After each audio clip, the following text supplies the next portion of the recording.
Olá, começa mais uma edição do nosso painel Regional Debates. Você com a gente aqui pela TV Santa Cecília, sempre de segunda a sexta, a partir da 1h30 da acompanhando aqui as personalidades da nossa região metropolitana e do Brasil, debatendo junto com você os temas importantes, né, as nossas demandas, os nossos problemas, as nossas dificuldades e, claro, apontando, na medida do possível, os caminhos, né, para que se resolvam todas essas questões importantes da região e do país também.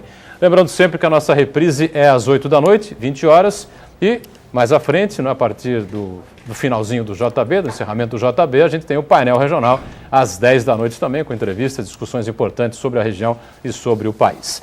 Nessa edição, a gente com prazer recebe mais uma vez, das principais lideranças do PSB aqui na nossa região, o ex-vereador de São Vicente, Caio França. Tudo bem, Caio? Prazer rever você. Olá, Buturão. Prazer revê-lo também nesse ano novo. Prazer estar aqui com vocês.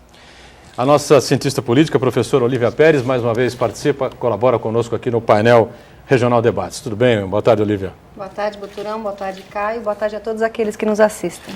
E o nosso Marco Santana, companheiro jornalista, editor adjunto do Jornal da Orla, também mais uma vez com a gente aqui no painel Debates. Tudo bem, Santana? Tudo bem. Boa tarde, meus amigos da mesa. Boa tarde especial a quem está em casa e boa noite a quem nos acompanha na representação. Tá ficando esperto, Marco Santana, hein? Se você está com a gente... eu acompanho, né? É verdade.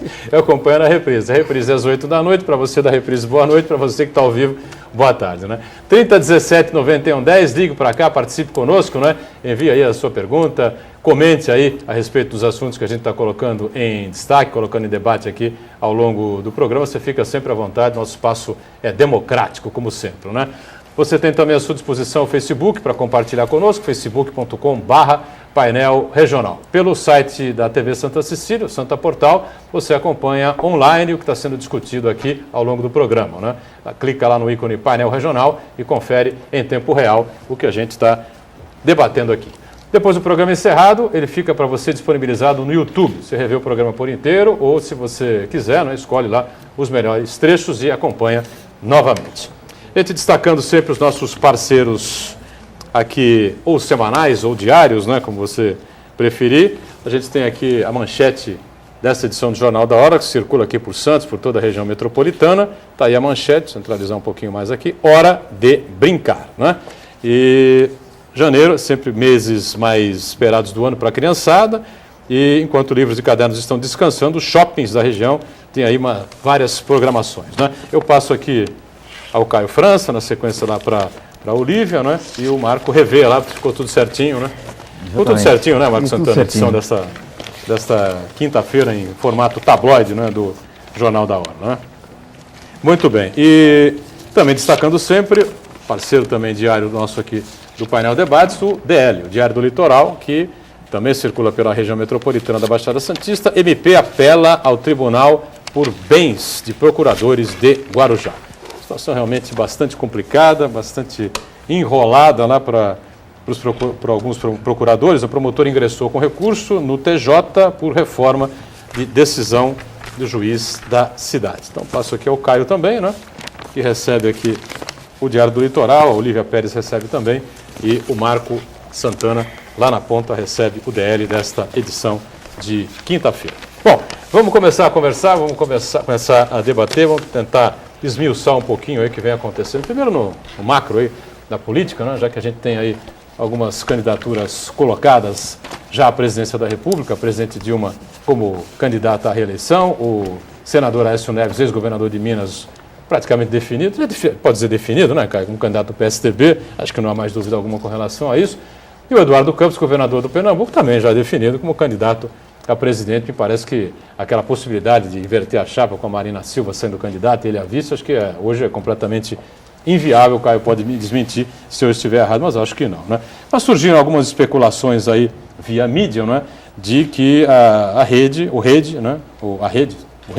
no caso, né, a Marina, né, o grupo da Marina Silva, estaria condicionando a candidatura a vice, né, da própria Marina, da ex-senadora e ex-ministra, o PSB, junto com a rede, lançarem uma candidatura própria em São Paulo e não se aliarem ao governador Geraldo Alckmin, pelo menos já no primeiro turno, né? Então, você está aqui com a gente, tem aí muitas informações, a gente sabe disso. O que há de verdade em torno dessa situação toda aí e o que a gente pode aguardar aí do meados de janeiro para fevereiro, e o que vem por aí? Pois é, Buturão, acompanhando bastante também, um pouco pela mídia, mas lógico, tenho bastante contato aí com os dirigentes, enfim, regionais do partido também, e até um pouco de contato com os dirigentes nacionais. De fato, o Eduardo está bem definido, bem encaminhado a candidatura dele à presidência da República. Cada dia que passa, isso cada vez mais concreto. A Marina, conforme eu já havia também antecipado aqui, tem tudo para ser a vice de Eduardo, e também tem um pouco de verdade com relação a que ela e um grupo dela tem um pouco de resistência, não só em São Paulo, mas no Paraná, em Minas Gerais, em apoiar o PSDB. Existe uma resistência, não acredito em nenhuma condicionante. Sim, olha, eu só vou se for assim, até porque a gente acompanhou bem de perto toda a movimentação desde quando ela se filiou ao PSB, então não acredito em condicionante, acredito sim em posição ideológica dela, em tentar ser a terceira via em todos os estados e também no governo federal. Por isso, a tendência e a posição dela e do grupo dela defendendo uma candidatura própria aqui em São Paulo, que também é uma hipótese que em nenhum momento foi descartada, nem pelo presidente estadual, o deputado Márcio França, nem por nenhum militante do partido, mas existe também uma tendência do grupo hoje majoritário no estado de São Paulo do PSB em acompanhar o governador Alckmin na sua trajetória e na sua caminhada. Eu sempre reforço, Boturão, para esclarecer as pessoas, que nas duas últimas eleições, tanto em 2010 quanto em 2006, o PSB não esteve com o governador Alckmin.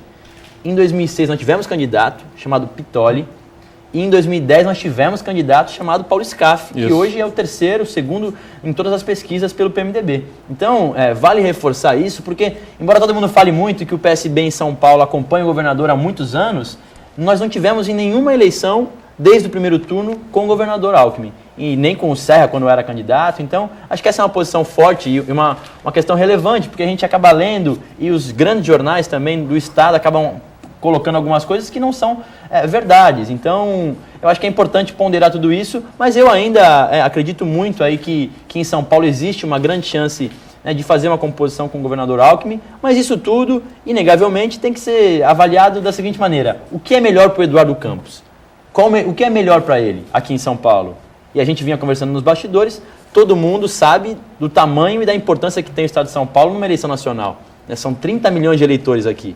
Então, sem dúvida, aqui deve decidir a eleição esse ano também. Então, a gente tem que avaliar o que for melhor para o Eduardo, vai ser o que o PSB de São Paulo vai fazer. E aí a gente, sem dúvida nenhuma, pode ter algumas divergências internas, mas na hora que definir, todo o grupo vai caminhar num único sentido. Diga, Olívia, pois não. Bom, a gente sabe dessa intenção do Márcio França, do grupo do Márcio França, que é se associar, ficar junto ao Alckmin. O Márcio França sairia candidato a vice-governador, pelo governo de São Paulo, mas ao mesmo tempo ele foi um dos responsáveis por costurar a aliança com a Marina Silva, que foi para o PSB. A pergunta que não quer calar é a seguinte: depois que ele costurou essa aliança, a Marina se diz agora que não quer apoiar mais o Alckmin, que quer um candidato próprio. A pergunta é: qual vai ser o destino do Márcio França? E ainda mais, alguns analistas dizem que ele sai mais fraco dessa disputa, já que não conseguiu alçar o que ele queria, que era ser vice-governador. E eu acho que ele pode até sair mais forte, quem sabe, saindo como candidato a governador. Qual que vai ser o destino dele? Olha, assim, eu, embora esteja muito próximo, acho que é uma definição que ainda não está clara ainda. Eu não tenho dúvida, e ele já deixou bem claro, não sei se no seu programa, mas quem conhece ele sabe que ele tem vontade de um dia disputar o governo do estado. Mas é claro que também, assim, a gente quer disputar aquilo que a gente acha que tem alguma condição de dar certo, de ganhar ou de ter pelo menos alguma chance real de ganhar. E é claro hoje que o estado de São Paulo é um estado gigante e talvez não tenha dado para ele conseguir unir forças em todo o estado de São Paulo. Mas eu não tenho dúvida que ele tem potencial e tem condição de disputar uma eleição para o governo do estado. Hoje talvez não seja, na minha opinião, o melhor caminho para ele. Mas se essa for a missão que foi dada ao partido, eu não tenho dúvida que ele vai topar. Tem outros quadros no partido também, a Erundina, que embora não goste da ideia e não deva disputar, é um grande nome, já foi prefeita de São Paulo, é deputada. O Walter Feldman, que é um deputado federal que recentemente filiou no partido, e a gente também tem isso bem claro. O grupo da Rede, Boturão, a todo momento isso foi anunciado, e a própria Marina anunciou isso no início, quando ela ingressou, de que assim, eles estão momentaneamente no PSB. E a gente respeita isso. A partir do momento que a Rede tiver a questão formalizada em cartório, e se transformem em um partido, eles terão livre-arbítrio para poder sair do partido e, de fato, transformar a rede como um partido. Então, com também mandato, é importante, sem mandato, sem mandato, do jeito que foi tiver, acordado terá liberdade. Isso é aliança. importante de reforçar o tempo inteiro. Então, eles estão momentaneamente no partido, assim, como o Walter Feldman está. Então, tem que avaliar bem. Se for o caso, eu não tenho dúvida de que ele tem disposição para disputar a eleição. Essa é uma questão interessante, né? Porque é o momento em que a rede, né, foi acolhida pelo PSB, né? A rede, eles gostam, né? A rede. Foi acolhida pelo PSB. Mas como o Caio lembrou bem, no momento que tiver legalizado o partido, Sim. eles vão todos deixar o PSB. Migrar. Só que o PSB vai seguir o caminho dele. Claro, exatamente. Então é uma situação meio difícil foi mesmo, né? O PSB, né, na parte ideológica aí, recebeu a rede como um partido, de fato, reconhecendo como um partido, mas que momentaneamente não estava formalizado ainda. Por isso que conseguiu, né, a adesão aí de alguns quadros, como a Marina, como o Walter Feldman, como deputados federais, Alfredo Sirquis, entre vários outros pelo país afora, mas todo mundo sabe no partido que eles têm prazo para poder deixar o PSB. Então isso é importante também de ser ponderado a todo momento. Mas, né, com relação à pergunta da Olivia, eu conheço bem, obviamente, o deputado Márcio França, né, além da relação aí familiar, conheço a habilidade política dele, já comprovou isso na época que foi prefeito em São Vicente, e sei que ele estaria disposto a disputar o governo do Estado. Mas eu também sei, né, que hoje uma disputa para o governo do Estado, num Estado como o nosso, que, assim, são duas Argentinas aqui dentro, não só em tamanho, mas em PIB, em vários índices, não é fácil de você disputar com uma estrutura pequena, comparado ao governador Alckmin, comparado ao PT, que também tem várias prefeituras, vários deputados. Então é importante você, né, às vezes vale a pena você dar um passo para trás para dar dois na frente, né, em algum tempo. Pois não, Marcos. Eu acho que nessa discussão toda aí a gente tem que analisar dois aspectos importantes, dois fatores que são fundamentais, que no caso é a polarização da eleição e a construção da terceira via. No caso de São Paulo, a tendência é que exista uma polarização entre o atual governador Geraldo Alckmin e o candidato do PT, que fatalmente será o atual ministro da Saúde, o Padilha. Então, existem então dois lados que estão se disputando espaço aí, alguns querendo que haja essa polarização, até para antecipar a reeleição do governador Geraldo Alckmin, que quanto menos candidatos tiverem em disputa, a tendência é que a eleição já se polarize, então fica esse embate, antecipando esse que seria um segundo turno entre o candidato do governo do PT e o governador Geraldo Alckmin, já antecipando lá no primeiro turno para ter esse embate, e do outro lado os grupos que defendem que haja uma diversificação de candidaturas, inclusive o Paulo Scarpa do PMDB, o ex-prefeito de São Paulo, Gilberto Kassab, já acena com a possibilidade de lançar o seu nome, o PSB, alguns setores defendendo uma candidatura própria. Então, nesse contexto que se aparece esse cenário. Por outro lado, na esfera federal, existe também essa polarização a tendência de polarização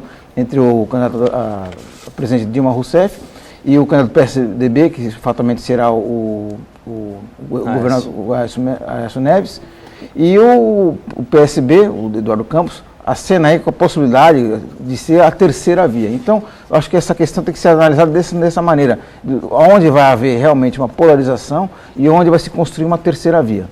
Eu só assim, reforçando aí a tese, eu acredito muito na questão da terceira via, tanto que eu acho que vai ser assim que o Eduardo vai para o segundo turno e vai disputar o segundo turno com a Dilma, né, ainda esse ano. Mas aqui em São Paulo, Santana, o que você falou é exatamente certo. Assim, aqui em São Paulo já existe uma terceira via. E a terceira via hoje, numericamente, a gente percebe que é o Paulo Scaff. A quarta via seria o ex-prefeito de São Paulo, Gilberto Kassab, que embora tenha saído de maneira um pouco ruim da prefeitura, é um candidato ainda com mais condições, que tem um grupo forte de prefeitos, deputados federais, estaduais, mais consistentes. Então, se o PSB lança uma candidatura, nós não estaríamos falando mais em terceira via, estamos falando em quinta via, talvez. Então, diferente da questão nacional, que de fato tem dois candidatos mais tradicionais, um do PT e um do PSDB, e aí o nosso candidato de fato é a novidade, é a alternativa, uma terceira via. Aqui em São Paulo já existe isso colocado. Por isso que existe também a análise e a hipótese de repensar aqui na candidatura em São Paulo e acompanhar o governador desse primeiro turno. Mas é uma hipótese. Perfeito. E, pois não, Lívia? Eu fico muito preocupada com esse termo, como ele está sendo sempre usado, né, o terceira via, né, como se ele fosse uma terceira opção aos dois candidatos existentes, né, quando você fala que o Paulo Scaff é uma terceira via, diferente então do PT, diferente do PSDB, eu fico me perguntando o que ele tem de diferente em relação aos outros. Eu acho que a terceira via é uma via em que as pessoas vão se sentir mais representadas e que de fato apresente uma proposta diferente das outras. Aí sim a Marina pode ser considerada uma terceira via, porque tem uma bandeira pautada no meio ambiente, na ecologia, diferente dos outros, por isso que eu chamaria ela de terceira via. Essa disputa interna entre se o PSB vai apoiar o Alckmin ou se a Marina vai ganhar essa disputa e vai lançar um candidato próprio, revela muitos meandros da política, né? Enquanto as decisões são calculadas internamente. Não basta você querer ser candidato, mas tem toda aí uma combinação dos partidos se você vai poder ser ou não. Acho que a população ela se sente um pouco alijada desse processo, mas ela não está alijada, porque a escolha dos candidatos leva em consideração as intenções de voto da população. Também. E aí é hora de pensar, de prestar atenção em quem vai votar. A Olivia tocou num ponto importante, que ela fala do sentido até filosófico da coisa da terceira via. Infelizmente, professora, no Brasil, a gente não consegue ter esse nível de discussão em termos sociológicos, políticos, ideológicos, de primeira, segunda via, de esquerda, direita. Infelizmente, no Brasil, eu acho que é um processo que a gente precisa construir, é um aprendizado que toda a população tem que ter, de fazer a política não em torno de nomes, mas em torno de ideias, né? Porque infelizmente no Brasil, qual que é a diferença que vemos hoje no projeto político do PSDB e do PT? Praticamente nenhum. Eu não concordo, eu acho que a gente tem diferença sim, diferença de projeto, diferente de fala. Se a gente analisa a fundo a fala de uma pessoa do PT e do PSDB, a gente consegue ver bem claro a diferença entre neoliberalismo e a ideia de um Estado mais intervencionista. Acho que a gente pouco percebe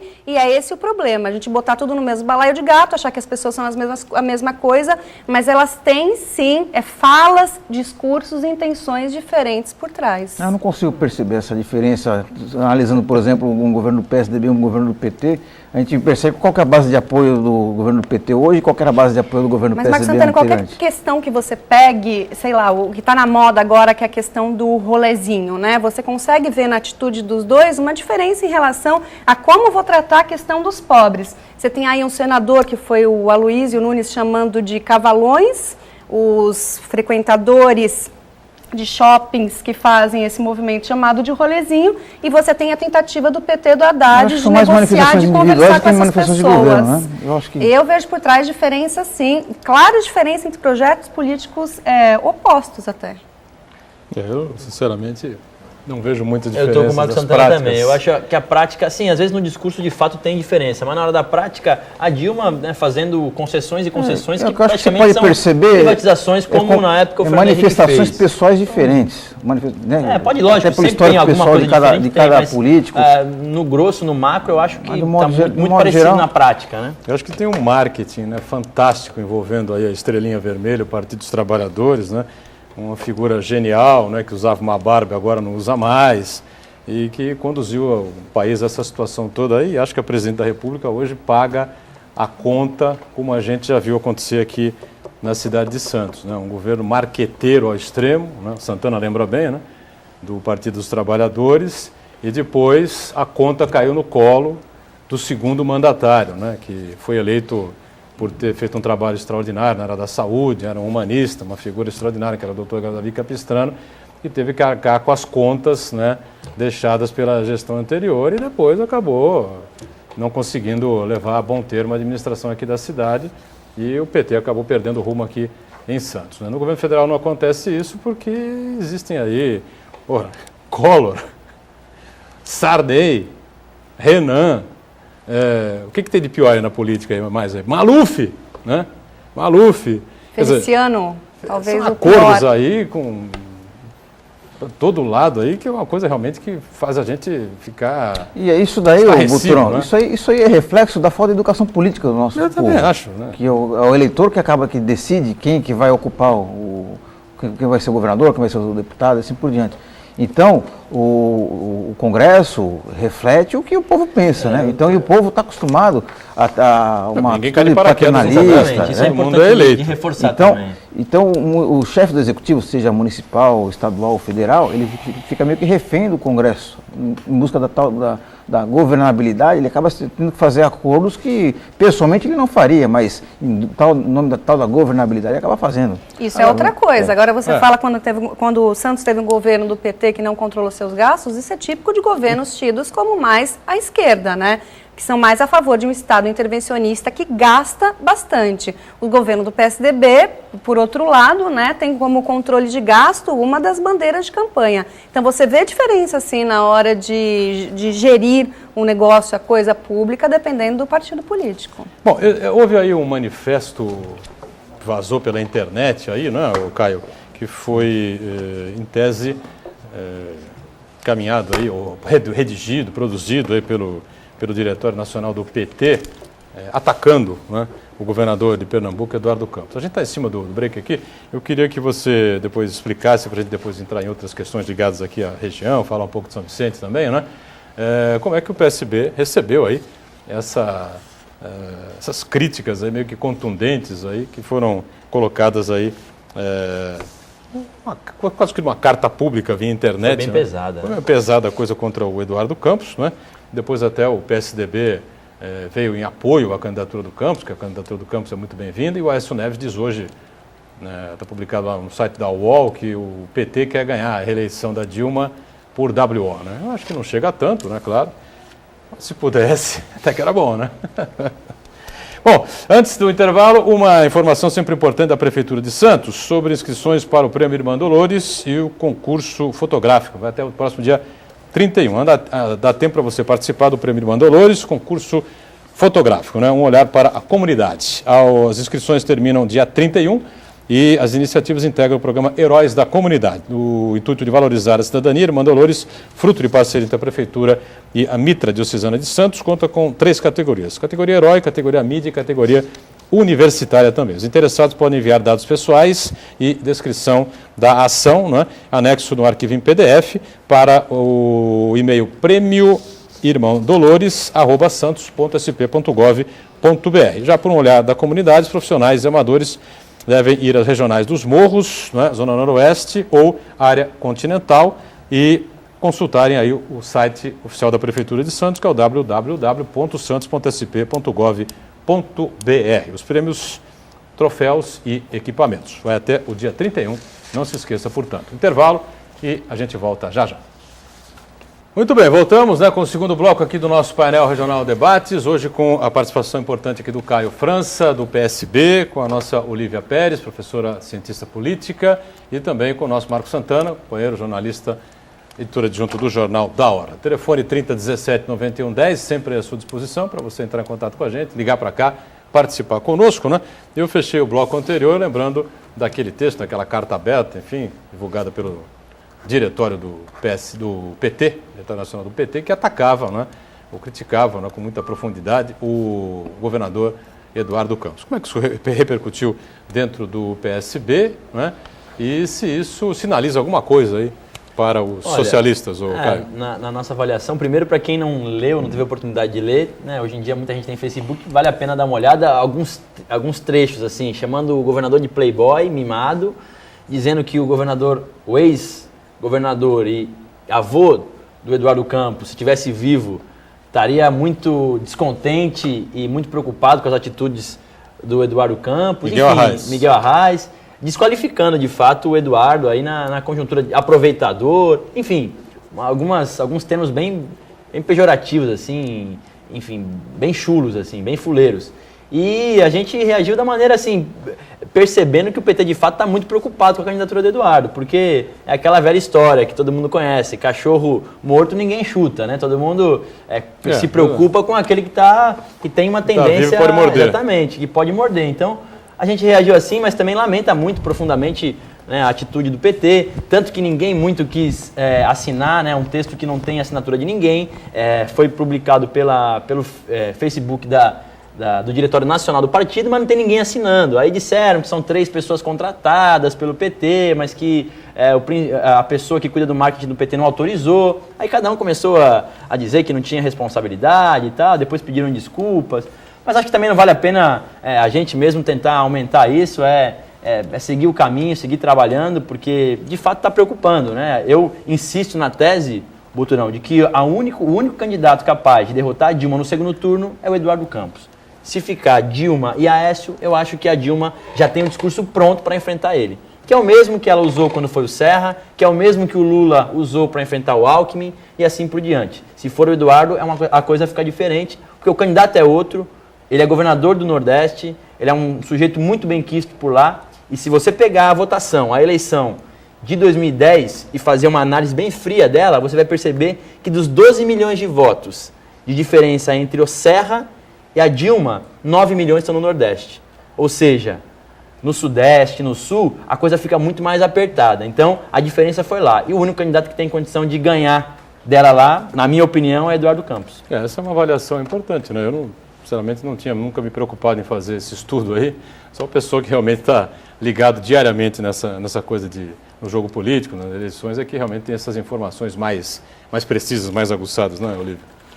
Eu acho que esse episódio aí, né, dessa carta no Facebook foi um episódio sem dúvida desastroso, mas ele revela diversas facetas do PT, né? A primeira é a blindagem do PT, porque sem dúvida era um escândalo que deveria ter tomado muito maiores proporções e meio que ficou escondido e pouco comentado. O segundo revela traços da militância do PT, né, que é uma militância brava, com um discurso afinado e que se defende, uma militância comprometida com o partido. Foi uma militância formada aí na década de 80, 90, que foi atrás das bandeiras do PT na época, que era uma bandeira de democratização, de defesa da classe trabalhadora, de ética na política, mas a gente viu que na prática essas bandeiras elas não se tornaram reais, né? Elas não foram todas concretizadas como deveria. E aí a dificuldade do PT de atrair uma militância nova. Então é sempre uma militância de pessoas já que estão envolvidas com o PT faz tempo.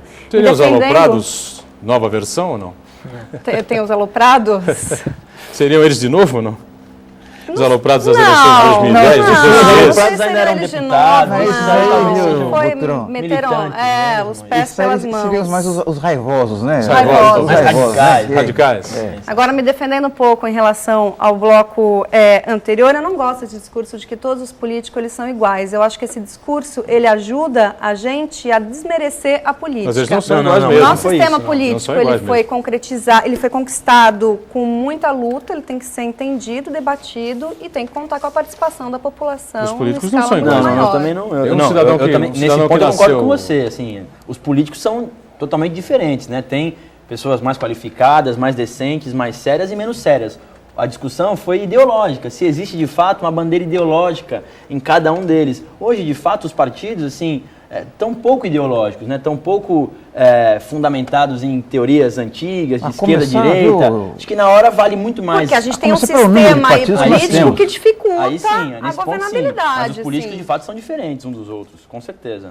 Mas a começar pelo número de partidos que temos Também. hoje, né? Por isso que acaba até confundindo o eleitor na hora dele definir E a aí, sua preferência, assim, embora o definir Congresso- quais são os projetos políticos específicos de cada um. E Eu aí, acho que também Santana, isso é só bom. para completar a sua análise, que é importante, assim, o Congresso por várias vezes é criticado pela morosidade, né, mas nesse caso específico, o Congresso aprovou uma cláusula de barreiras, né, em algumas eleições anteriores, 2006. em que cada partido, para poder existir, tinha que ter minimamente 5% da votação nacional para deputado federal. Vários partidos não conseguiram atingir essa votação e o Supremo Tribunal Federal deu como inconstitucional essa legislação. Então aí também tem um pouco aí como sempre o Congresso acaba pagando a conta, dessa vez o Supremo Tribunal Federal foi que acabou Derrubou, derrubando a cláusula essa legislação. Porque está Considero, assumindo um papel que não é seu, né? Mais um dos desvios da nossa forma aí, do nosso desenho. E o que aconteceu? Os partidos todos formaram alianças, né, preocupados com a questão da cláusula de barreira.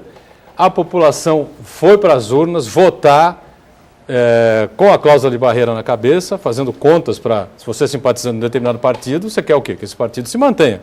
Então você deu o seu voto para manter aquele determinado partido, já que existia a cláusula de barreira. Ou seja, foi todo mundo enganado, Sim. todo mundo ludibriado, a eleição devia ter sido cancelada, anulada, refeita, porque ela seguiu uma determinada ordem, uma determinada regra, né?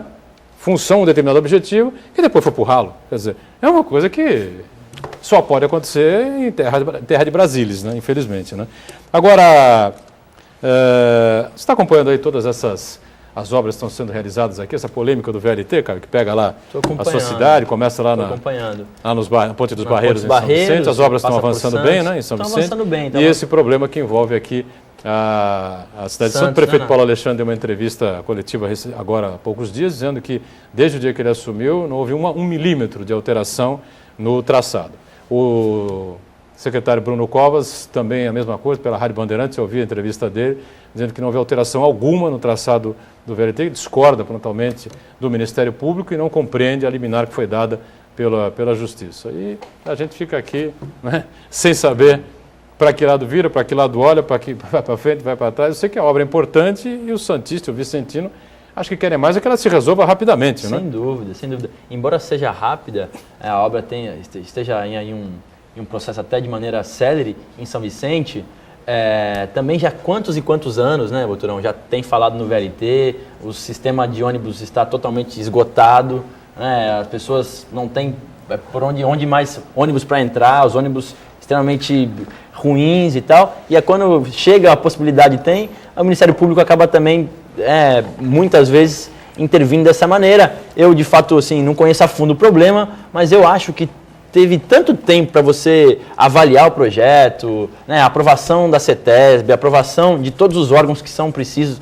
O Brasil é um país super burocrático, então acho que deveria ter feito todas essas interferências antes desse momento. Né? Cada dia que fica parada a obra do VLT, se eu não me engano, são 2 milhões de reais que é perdido, porque tem máquina alugada, funcionário contratado. Então, olha o dinheiro que acaba também sendo perdido aí para os cofres públicos. E a população que, assim, o prazo da obra era no meio desse ano para poder estar o VLT já girando. Talvez com esse tempo que está parado, não sei se vai conseguir cumprir o cronograma de obra. Então, de fato, eu torço para que seja resolvido o mais rápido possível.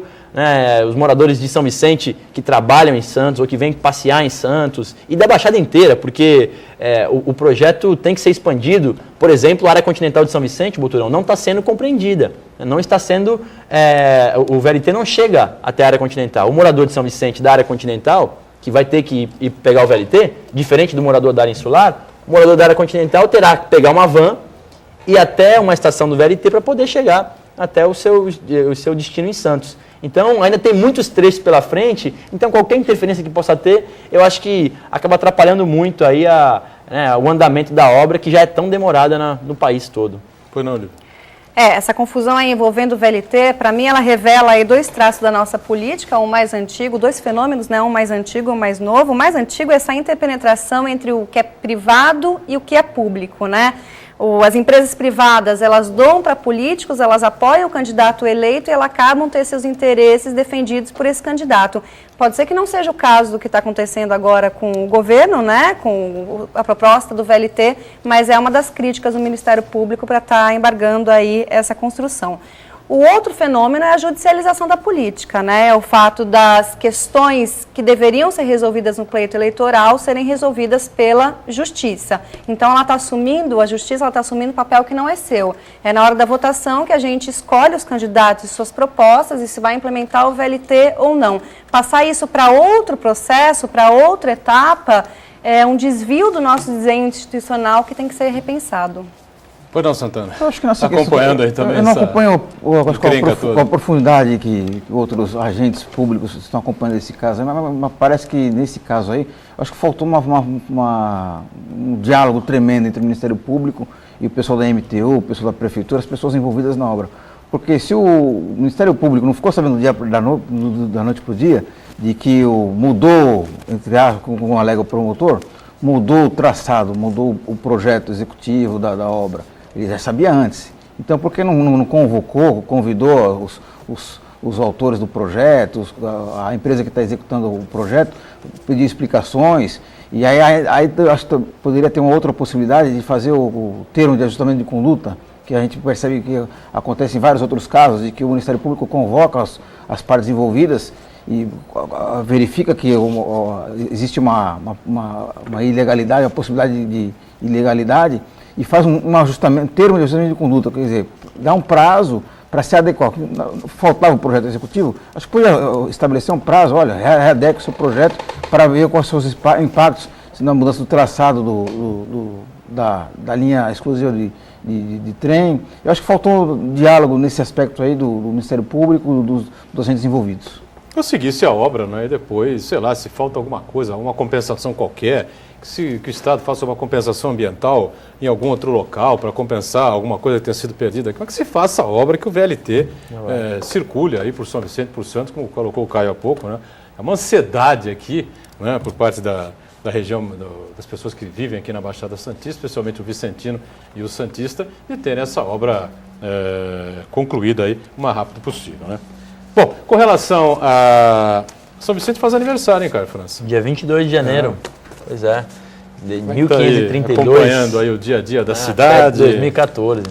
Assim vão longos anos, né? Uma cidade, né, Boturão, eu sempre costumo dizer isso, né? Não existe mágica na administração pública, em São Vicente menos ainda, porque a cidade tem muitos problemas, e problemas, até pela idade, antigos, difíceis de serem combatidos aí. Então, né, a gente torce muito para que a administração possa encontrar um rumo aí, um sentido. Eu acho que no início ainda teve muita dificuldade, acho que ainda muito ansioso e nervoso pelo pleito, pela maneira como foi a disputa na cidade. Então, um ano aí meio que tecendo críticas às administrações anteriores, que não resolve nada, que não vai solucionar o problema do morador que não tem médico no pronto-socorro, que o lixo está na casa do morador e não é recolhido no dia certo, com problemas sérios na área da educação, creches com lista de espera de 100, 200 crianças cada creche. Então não vai ser, né, discutindo e criticando os outros que vai melhorar isso. É com trabalho, é com afinamento, é com boa vontade, enfim, é com relacionamento bom com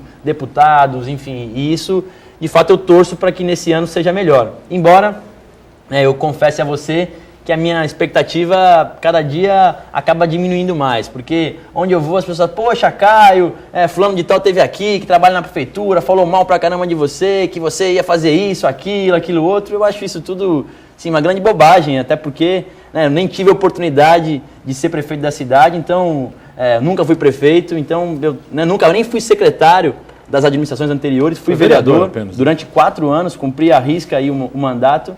Então, acho isso uma grande bobagem de ficar falando um mal do outro e tal. E acho também, né, reforçando aí uma tese, tem alguns projetos que a prefeitura, né, e o prefeito atual acabou por não dar continuidade, que eu acho outra besteira, porque vincula as administrações anteriores e acaba não sendo feito. Eu tive ontem com alguns rapazes que fizeram parte do projeto GEPOM, que foi um projeto reconhecido nacionalmente. O que houve com o projeto GEPOM? Não existe mais. Não existe, acabou. Não tem mais nenhum jovem que foi alistado no serviço militar e não foi utilizado, e a prefeitura não absorve nenhum deles mais com curso de capacitação, com uma bolsa auxílio. Eles auxiliavam a prefeitura na época nas rondas escolares, vendendo cartão. Algumas prefeituras aqui de São Paulo e até de outros estados, se não estou enganado, que copiaram esse o projeto GEPOM, vários. O Tripulantes do Futuro, que foi outro projeto importante, que conseguiu, né, captar aí um momento importante aqui da nossa região, de qualificar os jovens para o mercado de trabalho importante, que está em grande expansão e que praticamente foi acabado também.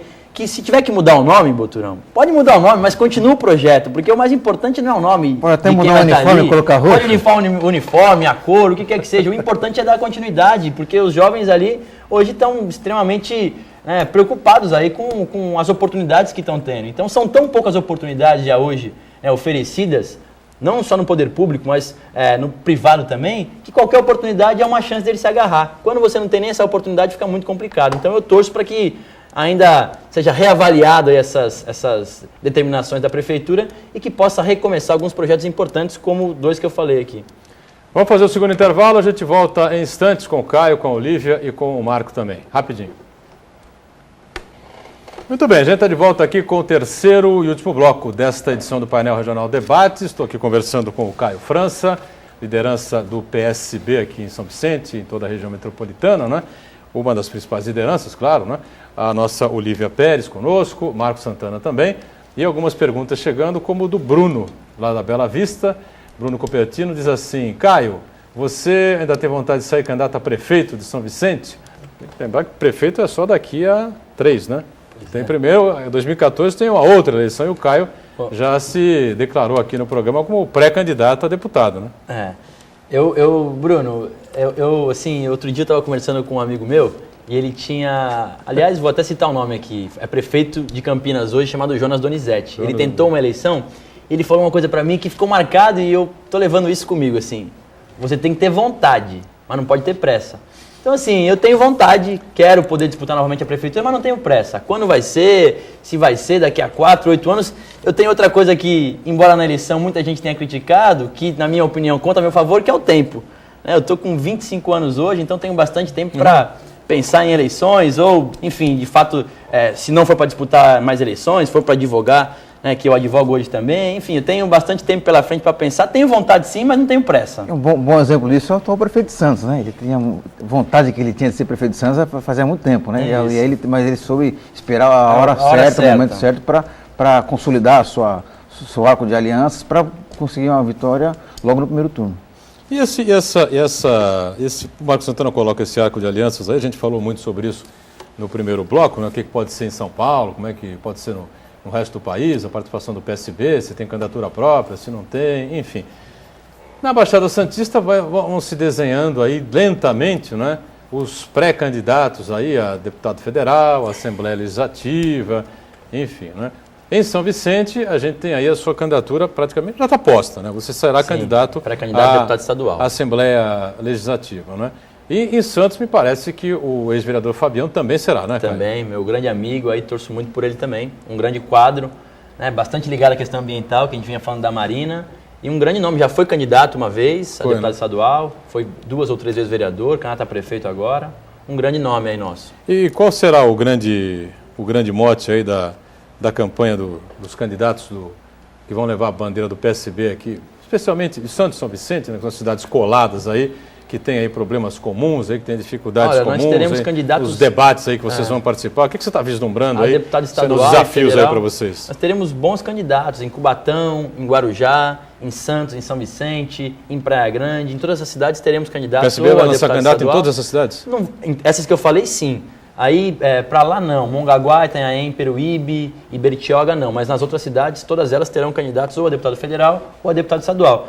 De cara, todo mundo vai levar aí o Eduardo Campos, né, como bandeira aí, majoritária, uma bandeira importante. Ele já esteve conosco aqui na Baixada, com todos esses pré-candidatos, com vereadores, e já disse que pretende, né, ter uma presença forte em São Paulo, em especial na Baixada Santista, juntamente com a ex-senadora Marina Silva. Então nós vamos ter essa oportunidade de poder levá-los aí, cada um nas suas regiões, nas suas bases eleitorais.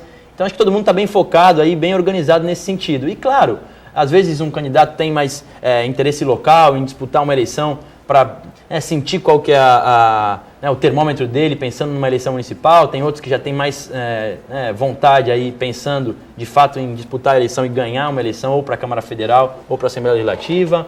Mas o partido está bem organizado aqui na Baixada. Eu diria que nós vamos sair com uma votação muito boa aqui com todos os candidatos que nós temos hoje. O Luiz Cláudio da Vila São Jorge parabeniza a participação do Caio França e pergunta se vai ser candidato a deputado estadual. Já confirmou, né? Vai ser candidato, vai disputar uma vaga na Assembleia Legislativa pelo PSB. Positivo. O Jefferson, para seguir aqui pode baixar aqui o nosso TP. O Jefferson faz uma pergunta aqui e a gente entrou no vazio, no branco aqui, agora sim. Jefferson Oliveira, Caio, você vai acompanhar a encenação de Martim Afonso? Por que não estão vindo mais atores globais? Acho que essa resposta ele não vai ter, mas... Não, terão, mas tem sim. O Oscar Magrini foi convidado e... É verdade. É outra coisa também, que muitos criticou que traziam atores globais para a encenação. E tá aí, de fato, é importante, sem dúvida, a participação popular das pessoas, que é o mais importante. Mas também é importante dar um brilhozinho com algum ator famoso, porque isso chama a atenção do público. Então, a atual administração também acabou contratando aí um ator. Eu vou acompanhar a encenação, enfim, ou pela televisão, mas pretendo ir na arquibancada e acompanhar algum dia a encenação. Das outras vezes, a última encenação foi um musical. Acredito que nessa, pelo que eu entendi, também terá um efeito aí musical. Espero que seja bom para a cidade. Enfim, uma data importante para todo mundo. Pois não, Olívia? Sem dúvida, a cultura é importante para a cidade, sem esquecer dos graves problemas de São Vicente, né? Como saúde, educação, a violência, que são comuns, aliás, a todo o estado de São Paulo. O que a gente vê em São Vicente, que é o que vocês estavam falando no bloco anterior, é uma disputa partidária muito grande, né? Aliás, essa mesma disputa explica o caso do VLT aqui em Santos. Essa disputa partidária pode ser bem resumida no fato de quando alguém alça o governo, né? Ele pensa da seguinte forma: não vou dar continuidade a nenhum projeto do candidato anterior, para não vincular o meu nome a ele, né? O e do vou mudar governante tudo. anterior. Do governante anterior, candidato não, do governante anterior, e vou mudar tudo. Então, às vezes, a gente acha que as pessoas que estão na política são extremamente espertas e nessas disputas a gente vê o quanto, às vezes, elas não são. Porque se elas, de fato, concretizassem, melhorassem a vida das pessoas nos quesitos fundamentais, aí sim elas seriam bem lembradas e conseguiriam, de novo, alçar o poder.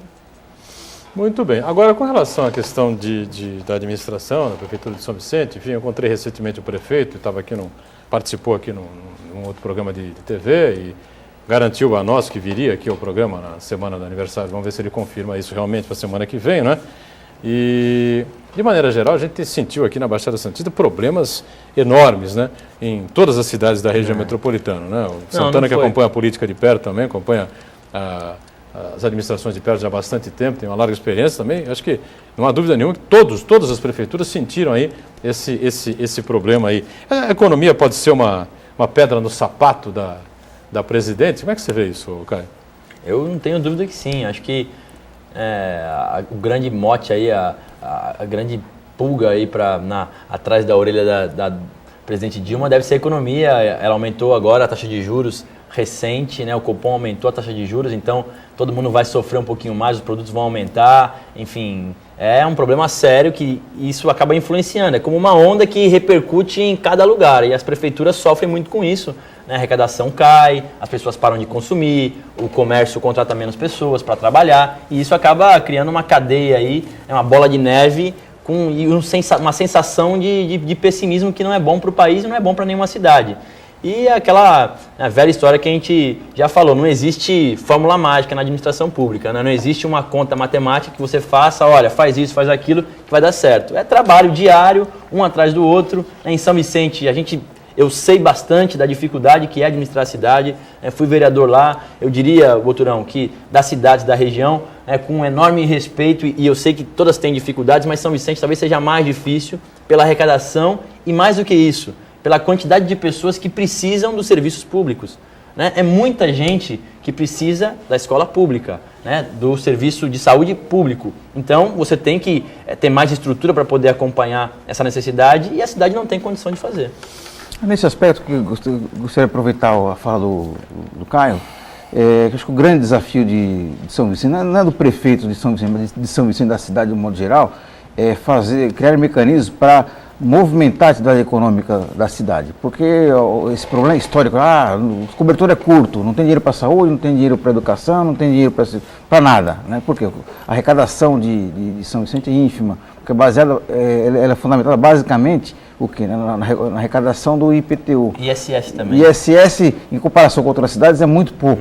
Por exemplo, Santos arrecada muito mais de ISS do que em comparação com o IPTU.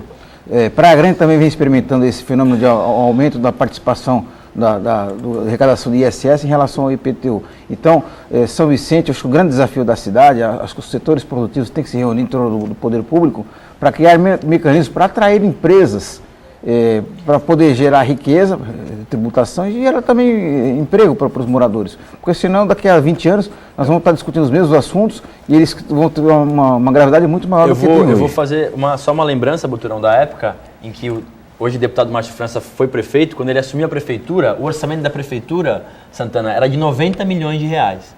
Quando ele largou a prefeitura, em 2004, era na casa de 400 milhões de reais. E isso, na avaliação dele, de pessoas que estavam muito próximas e todas as pessoas que conviviam na cidade, se deu ao grande boom que deu no comércio da cidade. Todo mundo lembra que antes de 96, o comércio mais forte da região era de Santos e de Cubatão. Ninguém saía para comprar coisa em São Vicente. Na época em que ele foi prefeito, ele incentivou, né, o pequeno comerciante. Hoje, quanto custa na Praça Barão, na Frei Gaspar, nas ruas mais próximas do centro, quanto custa um aluguel? de uma loja, né? Um valor altíssimo. Então isso tudo se deu porque lá atrás alguém pensou, né, e teve a audácia e a ousadia de poder iniciar um processo como esse que você falou. Agora tem que ter uma novidade, né? O comércio já está, lógico, tem ampliado para os bairros, mas sem dúvida nenhuma. Eu acho que o suficiente tem que se debruçar o caminho com relação à área continental. Área continental, Exatamente. atividade retroportuária, atividade logística, empresas indústrias não poluentes. Esse Acho que é o caminho isso daí, né? Criar condições para que essas empresas venham para cá.